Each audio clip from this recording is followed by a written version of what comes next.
Dok, kolesterol saya tinggi dok, padahal saya nggak pernah makan makanan yang berlemak.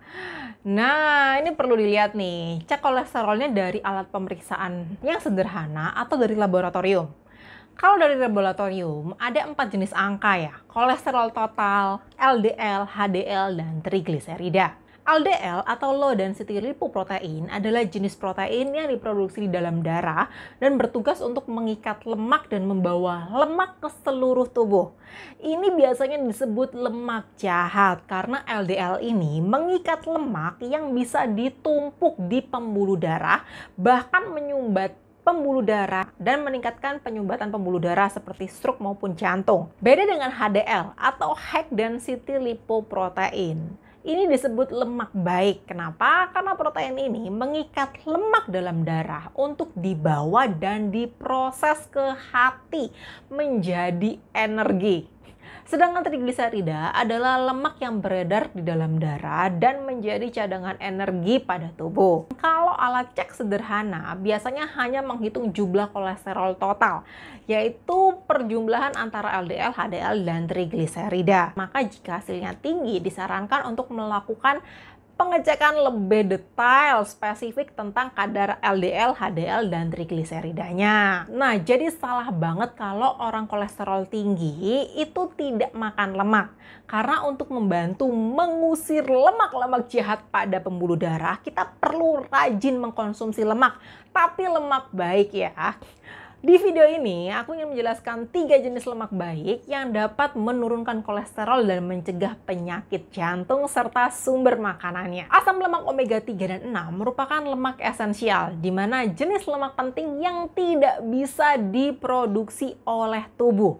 Jadi, tubuh hanya bisa mendapatkannya dari makanan. Nah, bedanya apa? Omega 3 terdiri dari 3 jenis, yaitu ALA, EPA, dan DHA. ALA atau asam alfa-linolenat adalah produk omega 3 dari tanaman. Biasanya diambil dari sumber minyak biji-bijian seperti minyak canola dan minyak kedelai. ALA terbukti secara ilmiah bermanfaat untuk meningkatkan kesehatan pembuluh darah maupun jantung nih teman-teman. Nah, beda dengan EPA dan DHA. Ini adalah bentuk laut dari omega 3. Paling banyak ditemukan pada ikan laut yang berlemak seperti salmon, herring, sarden, maupun ikan mackerel.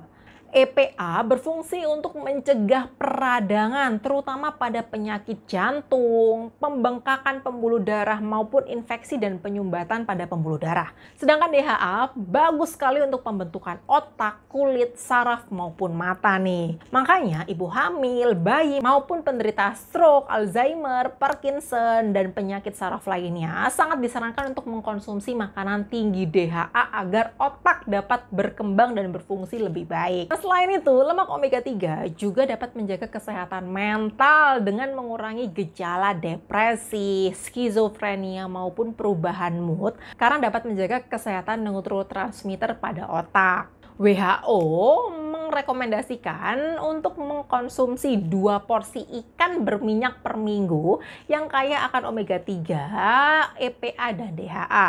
Nah, asam lemak omega 6 termasuk asam arakidonat dan linoleat. Sumber asam linoleat antara lain minyak nabati, kacang-kacangan, dan biji-bijian. Nah, sumber arakidonat itu ditemukan dalam daging dan telur. Omega 6 ini bermanfaat untuk menjaga kesehatan otak, kulit, tulang, dan rambut. Paling bagus dari omega 6 adalah GLA atau gamma linoleic acid, di mana GLA ini bersifat sebagai antiinflamasi atau anti peradangan yang bermanfaat melawan penyakit kronis seperti kanker dan nyeri sendi nih teman-teman. Omega 6 juga proinflamasi atau sebagai penanda peradangan ya, di mana dalam jumlah yang seimbang ini berfungsi sebagai peningkat imunitas atau daya tahan tubuh. Namun jika jumlah omega 6 ini terlalu banyak pada tubuh, maka dapat meningkatkan resiko penyakit kronis. Oleh karena itu, jumlah omega 6 ini harus seimbang pada tubuh, teman-teman. Beda dengan asam lemak omega 9. ini merupakan asam lemak non-esensial atau lemak yang dapat diproduksi oleh tubuh nih. Walau disebut non-esensial bukan berarti tidak penting ya. Banyak penelitian yang menemukan bahwa ketika seseorang rutin mengkonsumsi makanan-makanan mengandung tinggi omega 9, itu dapat membantu mengurangi kadar trigliserida, LDL, dan meningkatkan HDL atau lemak baik, serta membantu memperbaiki sensitivitas insulin, terutama penderita diabetes nih teman-teman. Lalu makanan apa aja yang tinggi akan omega 3, 6, dan 9? Untuk omega 3, sumber ALA yang paling tinggi bisa didapatkan pada biji chia, kenari, dan flaxseed.